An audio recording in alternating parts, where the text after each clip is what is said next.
नमस्कार, उत्तराखंड 360 न्यूज़ में आपका स्वागत है। मैं हूं मदन मोहन सती। आज हमारे साथ कांग्रेस के दिग्गज नेता सूर्यकांत धस्माना जी हैं। इन्हें कांग्रेस का युवा तुर्क भी कहा जाता है। ये अपनी बात को बहुत स्पष्टता के साथ रखते हैं। आज हम उनसे अगले साल होने वाले चुनाव को लेकर और कांग्रेस के भीतर चल रहे घमासान पर विस्तार से चर्चा करेंगे। आपका स्वागत है सर। धन्यवाद। धस्माना जी, इन दिनों हम एक खबर बहुत आम तौर पर अखबारों में भी पढ़ते हैं और चैनलों में भी सुनाई देता है कि चेहरे पर चुनाव होना चाहिए। तो ये अचानक बात कैसे आई और क्या उत्तराखंड में चेहरे की कांग्रेस को ज़रूरत है? देखिए, कांग्रेस में चेहरे का जहाँ तक सवाल है तो आप पूरा परंपरा देखिए कांग्रेस की। कांग्रेस कभी भी चीफ मिनिस्टर को प्रोजेक्ट करके चुनाव नहीं लड़ती, और विशेष तौर पे जब कांग्रेस ऑपोजिशन में हो। जब सरकार होती है तो निश्चित तौर पे जो मुख्यमंत्री होता है उसी के चेहरे पर चुनाव होता है, उसी की परफॉर्मेंस पे चुनाव होता है। उसने जो परफॉर्म किया होता है अपने पूरे कार्यकाल में तो उसका आकलन होता है और उसके चेहरे पर चुनाव होता है। लेकिन जब पार्टी विपक्ष में रहती है तो मैं समझता हूँ आज तक उत्तराखंड का भी अगर आप उदाहरण लें, 2002 में पहला चुनाव हुआ जब अंतरिम सरकार बीजेपी की थी, हम लोग विपक्ष में थे, तो बहुत सारे चेहरे थे जो मुख्यमंत्री की दौड़ में शामिल थे। विजय बहुगुणा थे, हरीश रावत थे, इंदिरा हृदय थी, सतपाल महाराज थे। तो चेहरे को लेकर के सब लोगों ने चुनाव लड़ा और बाद में डिसाइड हुआ कि इनमें से कोई भी मुख्यमंत्री नहीं हुआ और नरेंद्र तिवारी जी मुख्यमंत्री हो गए, क्योंकि उनका जो तजुर्बा था, जो उनका कद था, जो उनका पूरे देश का एक व्यापक उनकी नेतृत्व क्षमता थी, उस पर उनको प्रदेश की बागडोर सौंप दी गई। फिर 2002 से 2007 तक मुख्यमंत्री नरेंद्र तिवारी रहे। चुनाव जब हुआ, बेशक तिवारी जी को एज अ भावी मुख्यमंत्री पार्टी ने प्रोजेक्ट नहीं किया, लेकिन पूरे चुनाव में उनके कामों की ही चर्चा तो हुई। उनके ऊपर जो झूठे आरोप लगाए गए, तमाम घोटाले जो कृत्रिम रूप से बनाए गए, उनके ऊपर भारतीय जनता पार्टी ने छद्म रूप से भ्रष्टाचारी साबित करके और चुनाव जीत लिया। उसके बाद हम ऑपोजिशन में आ गए।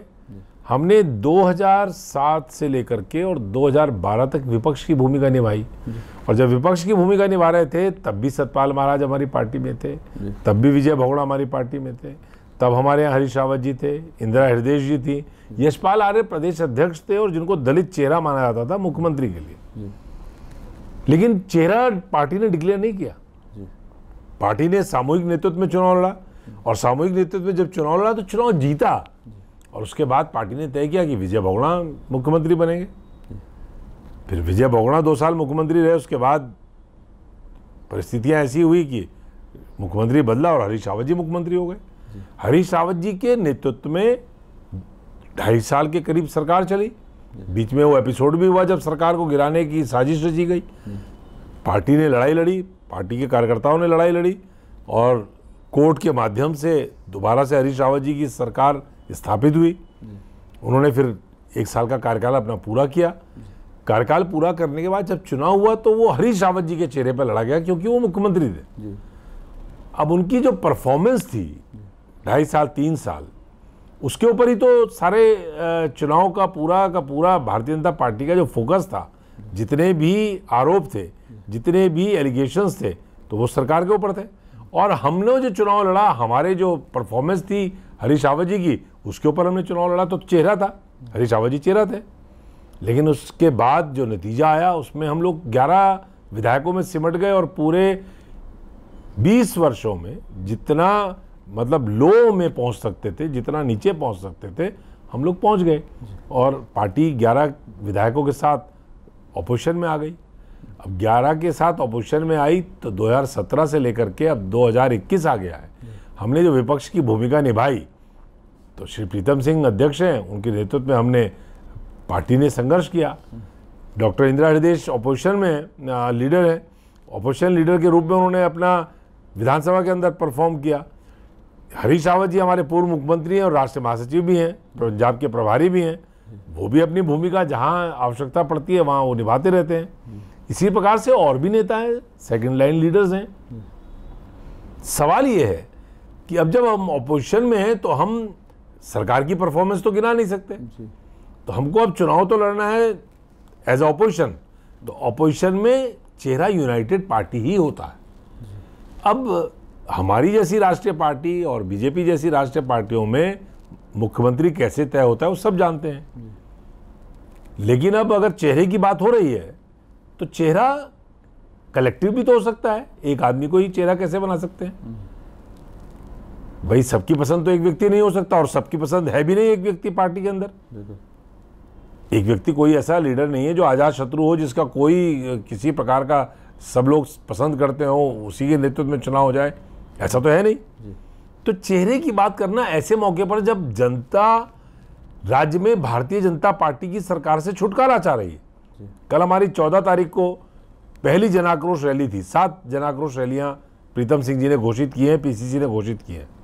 पहली जन आक्रोश रैली थी हमारी श्रीनगर गढ़वाल में, बिना कोई साधन दिए, बिना कोई पैसा लगाए कार्यकर्ताओं ने अपने पैसे से गाड़ी करी, अपने पैसे से झंडा किया, अपने पैसे से पोस्टर होर्डिंग लगाया, और हजारों हजारों लोग श्रीनगर गढ़वाल में, जो केंद्र है गढ़वाल का, वहां इकट्ठा हो गए। इसका क्या मतलब है? इसका मतलब यह है कि राज्य में कार्यकर्ता भी और जनता भी भारतीय जनता पार्टी की सरकार से छुटकारा चाह रहे हैं।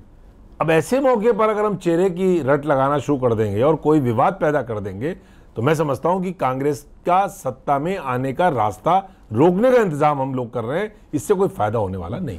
देखिए, हरीश रावत जी कह रही कि वो खुद के चेहरे के लिए नहीं कह रहे हैं, वो कह रहे हैं कि इंदिरा जी का भी स्वागत है, प्रीतम जी का भी स्वागत है। वो कह रहे हैं कि अगर चेहरे पर चुनाव लड़ेंगे तो उसका फायदा मिलेगा। अब पार्टी एक व्यक्ति की बात से तो चलती नहीं है, उनकी अपनी राय है।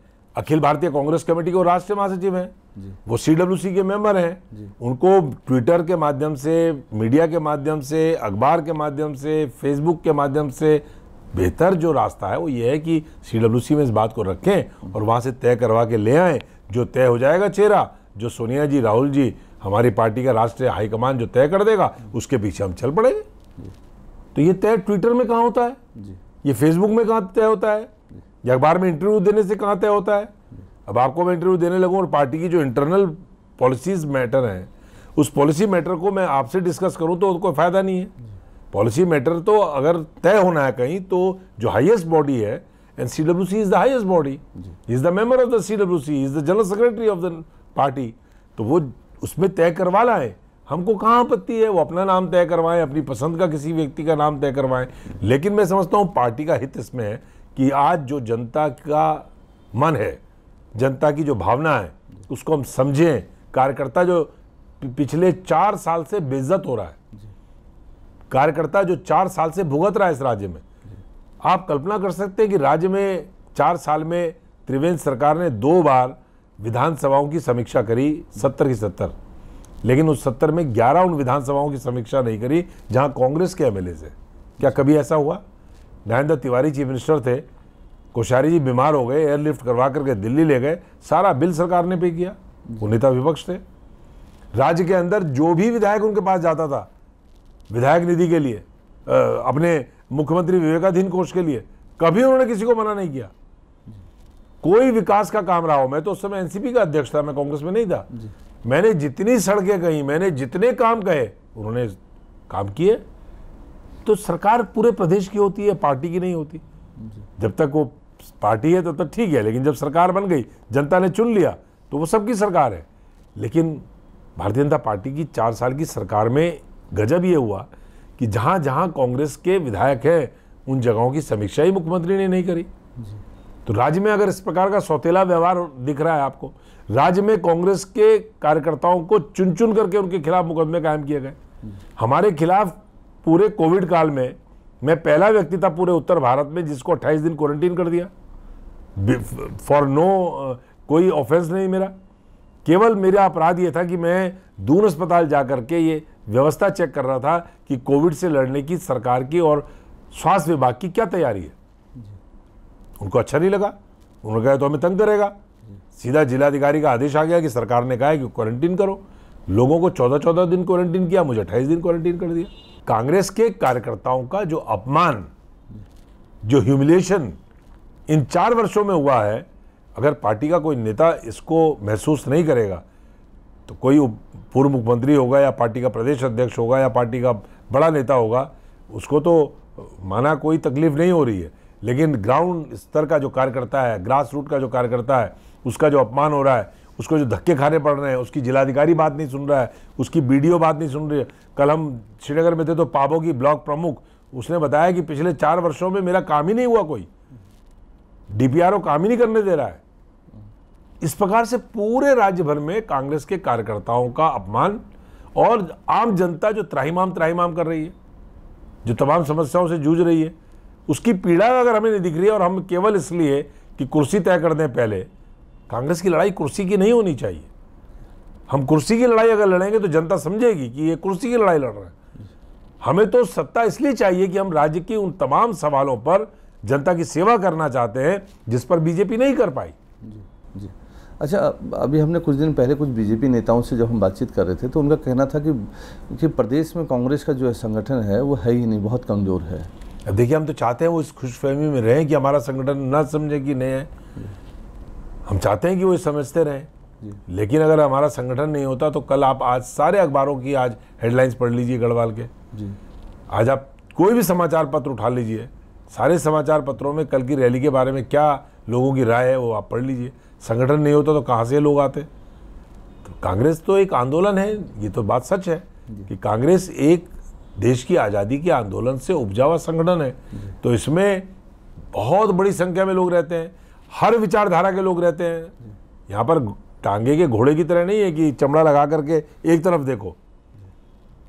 कांग्रेस की सबसे बड़ी खूबसूरती है ये कि वो देश की एकमात्र पार्टी है जो देश के हर धर्म के व्यक्ति को, हर समाज के व्यक्ति को, हर जाति के व्यक्ति को, हर रंग रूप, हर भाषा, हर बोली, हर संस्कृति के व्यक्ति को साथ लेकर के चलने की क्षमता रखती है। तो कांग्रेस की खूबसूरती है जी। और हमारी देश का ये सबसे बड़ा ये ताकत भी है, अनेकता में एकता। तो इसलिए कांग्रेस कभी कभी लगती है, जिस तरह से मोदी जी को लगा शुरू में कांग्रेस मुक्त भारत का उन्होंने नारा दिया, लेकिन क्या कांग्रेस मुक्त कर पाए?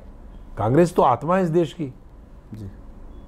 और अब पूरा देश महसूस कर रहा है, जो सवाल उठता था कि 70 साल में क्या किया, आज लोगों को पता लग रहा कि 70 साल में जवाहरलाल नेहरू साहब से लेकर के और डॉक्टर मनमोहन सिंह तक इस देश में जो खड़ा किया गया उसको बेचने का काम इन लोगों ने किया 7 सालों में, और इसके अलावा कुछ नहीं किया। अच्छा, एक चीज़ और इस बीच हमने देखा है कि कांग्रेस के कई नेताओं ने आम आदमी पार्टी में शामिल हुए हैं, और बीजेपी और दूसरे लोगों का कहना भी ये है कि भाई कांग्रेस का विकल्प जो है वो आम आदमी पार्टी उत्तराखंड में बन सकती है। आप क्या सोचते हैं इस बारे में? देखिए, उत्तराखंड की राजनीति को जितनी बारीकी से, not as a congressman, as an individual analyst, मैं जब भी समीक्षा करता हूँ तो मैं पाता हूँ कि उत्तराखंड के अंदर 2 ही पार्टी रह सकती है, तीसरी पार्टी के लिए गुंजाइश है ही नहीं। क्योंकि सिसोदिया वहाँ के उप मुख्यमंत्री होंगे या यहाँ के मुख्यमंत्री बनेंगे, केजरीवाल दिल्ली के मुख्यमंत्री रहेंगे या यहाँ के मुख्यमंत्री बनेंगे, उनका विजन नहीं है। पूरी दिल्ली यमकेश्वर विधानसभा से छोटी है जनाब जी। यहाँ की समस्याएं अलग हैं, यहाँ का रोड का अलाइनमेंट अलग तरीके से होता है, यहाँ पानी अलग तरीके से आता है, यहाँ पर जो रोजगार के संसाधन है वो बिल्कुल अलग हैं जी। यहाँ पर तमाम जो अलग अलग समस्याएं हैं उन समस्याओं के समाधान का तरीका भी अलग है जी। तो दिल्ली बेशक कोई मुख्यमंत्री दिल्ली का हो सकता है, बेशक वहाँ पर कोई मॉडल चला सकता है, लेकिन उत्तराखंड की तो बिल्कुल विकट समस्याएं हैं, उत्तराखंड के सवाल बिल्कुल विकट हैं, उत्तराखंड का बिल्कुल मिजाज अलग है।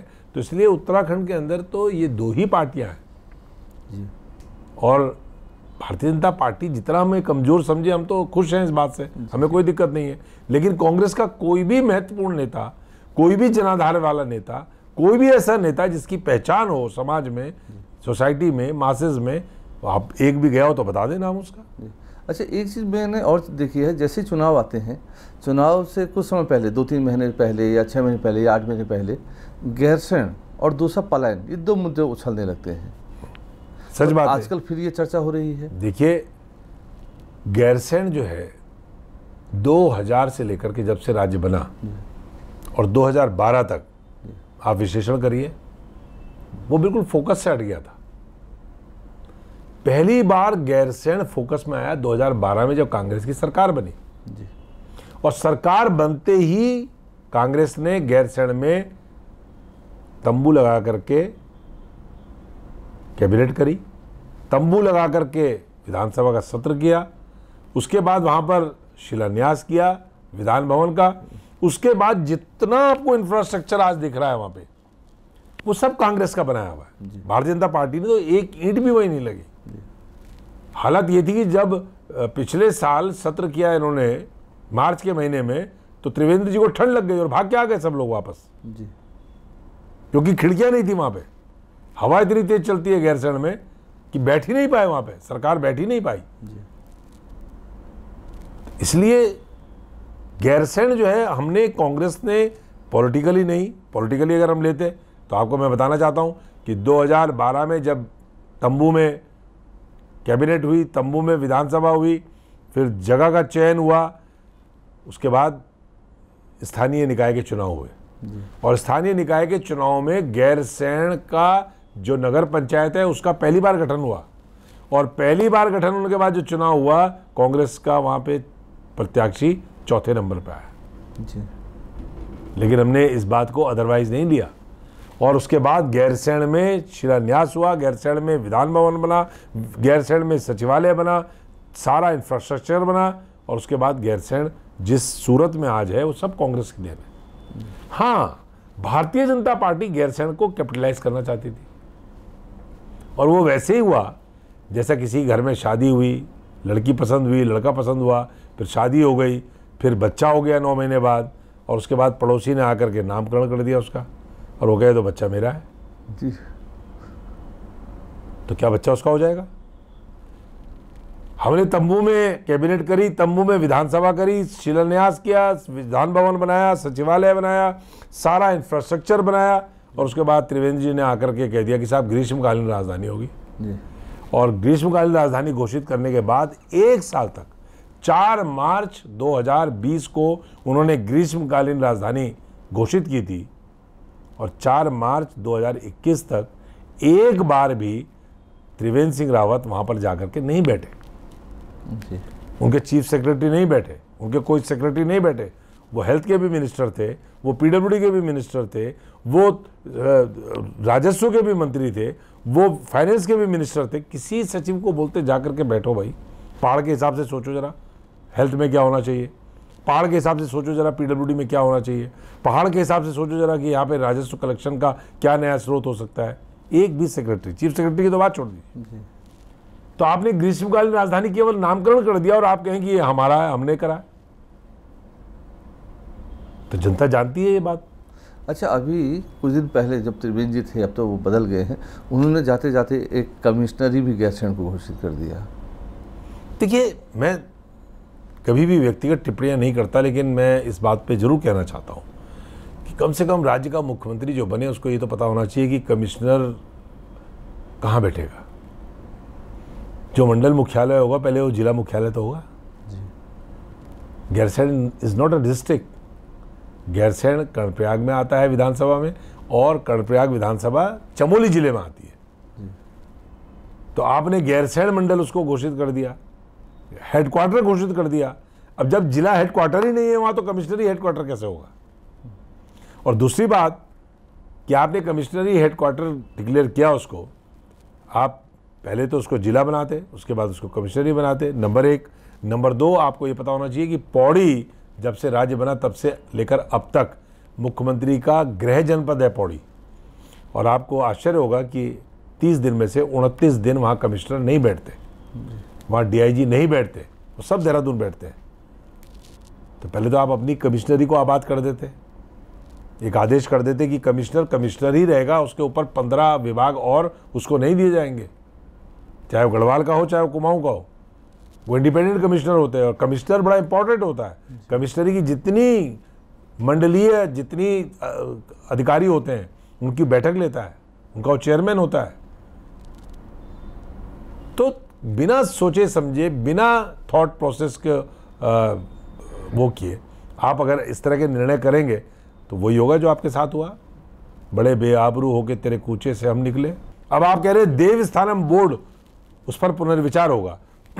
माफ करिए, देवस्थानम बोर्ड का कानून जब बन रहा था, हमने कहा था स्टेक होल्डर्स से बात करिए, हमने कहा था पंडा पुरोहितों से बात करिए, हमने कहा क्योंकि उत्तराखंड की व्यवस्था इससे चल रही है, और ये आज से नहीं, आदि गुरु शंकराचार्य के ज़माने से चल रही है। ये कोई ऐसा वैसा धाम नहीं है कि कोई साहब सिद्ध पीठ है या कोई मंदिर है और चलिए उसकी व्यवस्था आप किसी कानून से कर दें। यहाँ तो परंपरागत कानून है। यहाँ पर जो तिथि घोषित होती है वो आज भी राजा टिहरी के महाराजा घोषित करते हैं कि कब पट खुलने हैं यमुनोत्री के, कब पट खुलने हैं गंगोत्री के, कब केदारनाथ जी का पट खुलेगा, कब बद्रीनाथ जी का। ये कोई सरकारें थोड़ी तय करती हैं, ये तो परंपरा है। और जो रिलीजियस ट्रेडिशंस होते हैं, जो धार्मिक परंपराएं होती हैं, उनको आप कानून से नहीं हाँक सकते, आपको उसमें बात करनी पड़ेगी स्टेक होल्डर्स से। तो सरकार ने बातचीत नहीं करी और आपने घोषित कर दिया देवस्थानम बोर्ड। तो क्या आपने उसमें परिवर्तन कर दिया? अब तीरथ सिंह जी कह रहे हैं हम उसमें पुनर्विचार करेंगे, मंडल में कह रहे हैं हम पुनर्विचार करेंगे, करिए, हमें कोई दिक्कत नहीं है, लेकिन ये भी तो कहिए कि ये पाप हमारी सरकार ने किया था। अब मैं समझता हूं कि आने वाले 7-8 महीने जो इनके तीरथ सिंह जी के हैं, वो उनके तमाम निर्णयों को संशोधित करने में और उनमें यू टर्न करने में ही लग जाएंगे, नया कुछ नहीं होने वाला। अच्छा धर्माना जी, एक चीज़ और, जितना मुखर होकर आप बात रखते हैं और कहते हैं, तो कांग्रेस के बाकी नेताओं का हमने देखा नहीं कि सरकार पिछले 4 सालों में उन्होंने सरकार के खिलाफ इतने मुखर होकर कभी बातचीत की हो। देखिए, मैं न तो किसी लाइसेंस की लड़ाई लड़ता हूँ, मुझे किसी चीज़ का लाइसेंस नहीं चाहिए, परमिट नहीं चाहिए, मुझे किसी चीफ मिनिस्टर से फेवर नहीं चाहिए। ईश्वर की बहुत कृपा है, माँ भगवती का बहुत आशीर्वाद है, इसलिए मैं वो बात कहता हूँ जो सच होती है। और सच कभी कभी कड़वा होता है, लोगों को पसंद नहीं आता। तो इसलिए आज जो सबसे महत्वपूर्ण बात है, और वो पूरी पॉलिटिकल बिरादरी के लिए है, वो केवल कांग्रेस के लिए या बीजेपी के लिए नहीं है, पूरे स्टेट में जितने लोग हम नेता हैं उनके लिए सबसे इम्पोर्टेंट बात यह है कि हमको कम से कम ये शर्म आनी चाहिए कि 21 साल हम पीछे मुड़ करके देखें कि 21 साल में क्या उन सपनों के आसपास भी हम पहुँचे हैं जो सपने इस राज्य को निर्माण करते वक्त लोगों ने देखे थे। जब वो लाठी खा रहे थे, जब वो गोली खा रहे थे, जब वो जेल जा रहे थे, जब वो संघर्ष कर रहे थे, क्या उन सपनों के बारे में किसी को चिंता है? क्या मुख्यमंत्री, राज्यपाल, मिनिस्टर्स, एमएलएज और दायित्वधारियों की फौज इसके लिए राज्य बना था? क्या पहाड़ की वो माता बहन जिसके सर से हम पानी का, घास का, लकड़ी का बोझ कम नहीं कर पाए, क्या उसके बारे में चिंता नहीं करनी चाहिए? क्या इस बात की चिंता नहीं होनी चाहिए राज्य के किसी मुख्यमंत्री को या किसी मिनिस्टर को या किसी भी जनप्रतिनिधि को कि ये जो बेरोजगार नौजवान अपने बूढ़े माँ बापों को छोड़ करके पलायन कर जाते हैं, गांव के गांव खाली हो गए, क्या उनके बारे में हमको चिंता नहीं करनी चाहिए?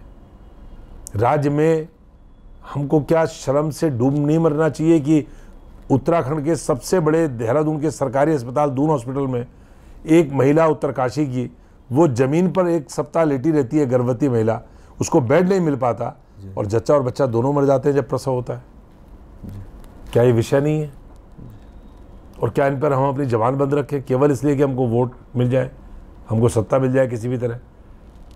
तो इसीलिए मैं चेहरे की बात करता हूं कि चेहरा इंपॉर्टेंट है क्या बेरोजगार इंपॉर्टेंट नहीं है? क्या राज्य में आज गंगा, यमुना, शारदा और तमाम सहायक नदियां जहां से बह रही हैं, वहां के लोगों को पानी का बिल देना पड़ेगा? श्रीनगर में कल लोग रो रहे थे कि हमारे बिजली के से ज़्यादा बिल पानी के आ रहे हैं। क्या इन विषयों पर सोचने की चिंता करने की जरूरत नहीं है? सारे इश्यूज जो एड्रेस होने चाहिए थे, ईमानदारी से पॉलिटिकल लीडरशिप को अपने अंदर झांक करके देखना चाहिए कि क्या हमने न्याय किया है। तो इसलिए मैं तो डरता नहीं हूँ, मैं तो बोलता हूँ और उसकी भुगत रहा हूँ, सदा भी भुगत रहा हूँ। अच्छा, कुछ दिन पहले मैं और जीवन जब प्रदेश में भ्रमण कर रहे थे, काफ़ी कांग्रेस कार्यकर्ताओं से हमारी मुलाकात हुई, तो आपको लेकर भी मैंने चर्चा की, कई नेताओं को लेकर चर्चा की, तो लोगों का कहना था कि धर्माना जी जैसे व्यक्ति को आगे आना चाहिए, उनको बड़ी जिम्मेदारी मिलनी चाहिए। लेकिन पिछले लंबे समय से हम देखते हैं कि ऐसी जिम्मेदारी आपको दी नहीं जाती है, जबकि आप अच्छा बोलते हैं, आप विपक्ष को घेर सकते हैं, यानी सामने वाली पार्टी को घेर पाते हैं। ऐसा क्यों होता है अक्सर? क्या ये सत्ता संतुलन में कहीं आप पीछे रह जाते हैं या? देखिए, एक तो मैं आध्यात्मिक व्यक्ति हूँ, हानि लाभ, जीवन मरण, यश अपयश, विधि हाथ, ये 6 विषय तो ईश्वर के हाथ में है। तो मुझे क्यों नहीं मिल पा रहा है या क्यों नहीं हो पा रहा है, ये तो सब उसके ऊपर छोड़ा हुआ है। लेकिन मैं इस बात से बहुत मुतमईन हूँ, सेटिस्फाइड हूँ कि मुझको मेरे पास तमाम इस राज्य के जो भी सबसे ज़्यादा पीड़ित होता है, मैं भी अपने दफ्तर से आ रहा हूँ और एक ऐसी विधवा बहन को पेंशन का पट्टा दे के आ रहा हूँ, मेरे सामने रो रही थी, मेरे पास मोबाइल में फ़ोटो भी है उसका। 17 महीने पहले उसकी पति की डेथ हो गई, उसका कोई बच्चा नहीं है और एक कमरे के मकान में वो रहती है। किसी ज़माने में उनकी बहुत बड़ी ज्वेलरी की दुकान थी, लेकिन हालात ने उसको इस हालत में खड़ा कर दिया कि उसके पास खाने के लिए और चाय पीने के लिए पैसा भी नहीं था। मैंने अपने एक साथी से कह करके उसका पेंशन पट्टा बंधवाया, विधवा पेंशन का। वो आज धन्यवाद देने आई हुई थी, उसके साथ में बैठा था, तो मैं ऊपर वाले का बड़ा धन्यवाद कर रहा था कि उसने मुझे इस योग्य बनाया कि मैं किसी ऐसे व्यक्ति की जिसको बहुत ज़रूरत है उसकी मदद कर पा रहा हूँ।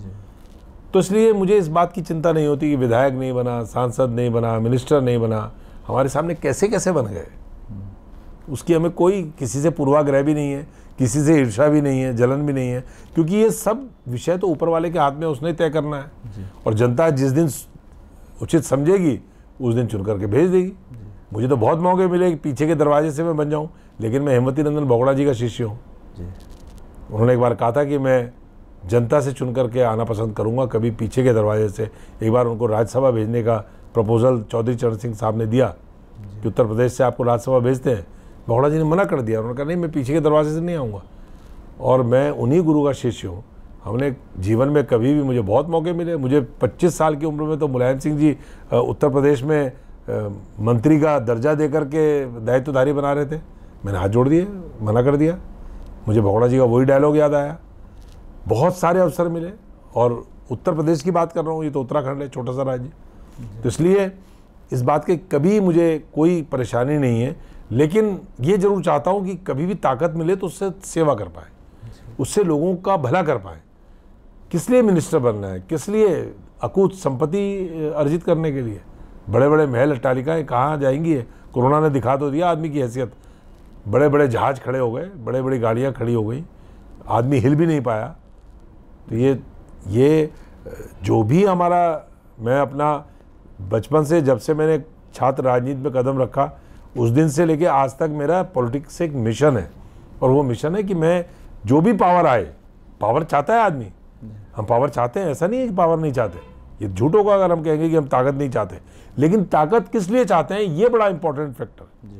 तो ताकत हम इसलिए चाहते हैं कि हम अपनी उस ताकत से उन लोगों की मदद कर पाएं जिनको आवश्यकता है, इस राज्य के लिए कुछ कर पाएं। इस मिट्टी का, इस मातृभूमि का हमारे ऊपर कर्जा है, हम उसको कुछ ना कुछ दे के जाए। ये हमारी बिल्कुल दिल की बात मैं आपसे शेयर कर रहा हूँ। आपने सवाल किया इसलिए मैंने इसका जवाब दिया, अन्यथा मैं कभी इस बात की चिंता नहीं करता कि एमएलए नहीं बन पाए, एमपी नहीं बन पाए। मैंने आपको बताया कि घर बैठे आदमी एमएलए और एमपी बन जाता है। जिस दिन भाग्य में होगा उस दिन घर बैठे बन जाएंगे, अदरवाइज तो हम 35 साल से। मैंने और देखा कांग्रेस के अक्रॉस भी, बाहर भी काफ़ी युवा आपको पसंद करते हैं, तब सुन के आपको अच्छा लगता है? नहीं, मुझे बिल्कुल, मैं तो युवाओं के बीच में जब भी अवसर मिलता है, मेरा पूरे साल भर एक कार्यक्रम चलता है नशे के खिलाफ, जिसमें मैं स्कूल्स में जाकर के 9, 10, 11, 12 के बच्चों से बातचीत करता हूँ, जूस वितरित करके उनसे मैं 10 मिनट की टॉक करता हूँ नशे के बारे में, चाहे वो तम्बाकू हो, चाहे वो गुटखा हो, और अलग अलग तरह के जो नशे चल रहे हैं आजकल, तो बहुत तरह के नशे चल गए हैं, ड्रग्स चल गई हैं, उनके बारे में मैं बातचीत करता हूँ। और जब मैं वहाँ जाता हूँ मुझे बिल्कुल रिफ्रेश हो जाता हूँ, क्योंकि वहाँ मैं पॉलिटिक्स की बात नहीं करता। मुझे कभी भी अवसर मिलता है यूनिवर्सिटी में, कॉलेजेस में जाने का, मैं खुद छात्र संघ का अध्यक्ष रहा हूँ। मैं डीएवी कॉलेज, जो एक ज़माने में पूरे उत्तर भारत का सबसे बड़ा कॉलेज था, उसका मैं प्रेसिडेंट रहा, और आज तक वो कोई रिकॉर्ड तोड़ नहीं पाया जितने वोटों से मैं जीता था। उसके बाद मैं गढ़वाल विश्वविद्यालय महाछात्र संघ का अध्यक्ष रहा।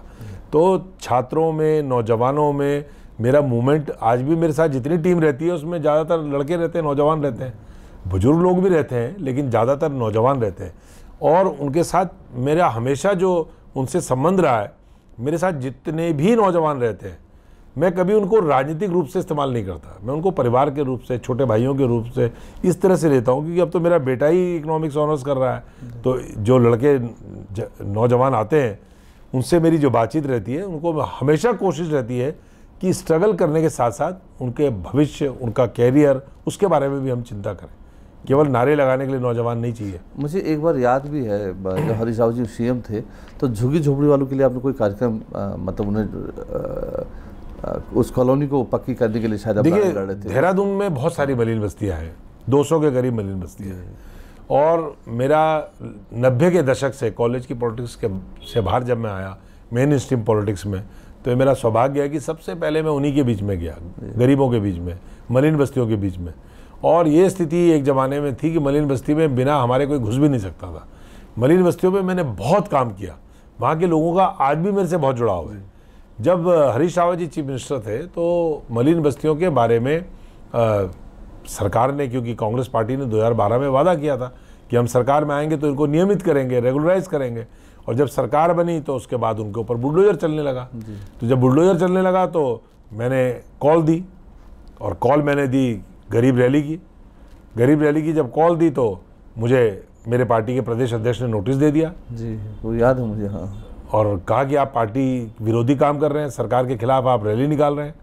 मैंने उसका लिखित में जवाब दिया कि हमारे मैनिफेस्टो में कि हम इनको नियमित करेंगे, रेगुलराइज करेंगे, और हमारी सरकार के रहते हुए अगर बुलडोजर चल जाएगा तो कैसे कांग्रेस चलेगी। और आप अगर समझते हैं कि मैं मैनिफेस्टो का पालन करवाने के लिए अगर कुछ काम कर रहा हूँ वो एंटी पार्टी है तो आप मुझे पार्टी से निकाल सकते हैं। उसके बाद मुझे मुख्यमंत्री जी ने आमंत्रित किया, हरीश रावत जी ने आमंत्रित करके अपने यहाँ बुलाया। सारे प्रतिनिधि हमारे मलिन बस्तियों के, सारी बस्तियों से दो दो लोग, मैं रात को 250-300 लोगों को लेकर के मुख्यमंत्री के आवास पे गया। मुख्यमंत्री ने हमारी बात सुनी। जब मैंने उनको मैनिफेस्टो याद दिलाया तो उन्होंने वहीं चीफ सेक्रेटरी को फ़ोन करके कहा कि एक भी बस्ती पर, एक भी झोपड़ी पर बुलडोजर नहीं चलेगा। तो अगले दिन हमने वो रैली परिवर्तित कर दी, फिर हमने स्वागत भी किया मुख्यमंत्री जी का, और वो हमारी जीत हुई। तो वो गरीब लोग, जब आप नहर के किनारे, नदी में जब वो बसते हैं, किसी नाले खाले में वो बसते हैं, तब आप उनके खिलाफ कार्रवाई नहीं करते। तब आपका नगर पालिका हो, नगर निगम हो, इरिगेशन डिपार्टमेंट हो, या जिस भी डिपार्टमेंट की ज़मीन है, तब कुछ नहीं करता। जब वहाँ बिजली लग जाती है, पानी लग जाता है, राशन कार्ड बन जाता है, और 10-10, 15-15 साल वो घर बसा लेते हैं वहाँ पे, उसके बाद आप अचानक एक दिन बुलडोजर लेके पहुँच जाओ तो कहीं न्याय नहीं है। तो उनके लिए हमने लड़ाई लड़ी और उस लड़ाई में हमारी जीत हुई। बाद में सरकार ने एक समिति भी बनाई और समिति ने सिफारिश करी रेगुलराइज करने की। उस समय हम लोग सरकार में नहीं रह पाए, सरकार से बाहर हो गए, लेकिन हमने वो शुरुआत कर दी थी। धन्यवाद। आपसे बहुत सारे मुद्दों पर बातचीत हुई, बड़ा अच्छा लगा, और आप जैसा वक्ता प्रदेश में वैसे भी बहुत कम है। उम्मीद करते हैं कि आने वाले दिनों में आपकी उज्जवल भविष्य की कामना भी करते हैं। बहुत बहुत धन्यवाद।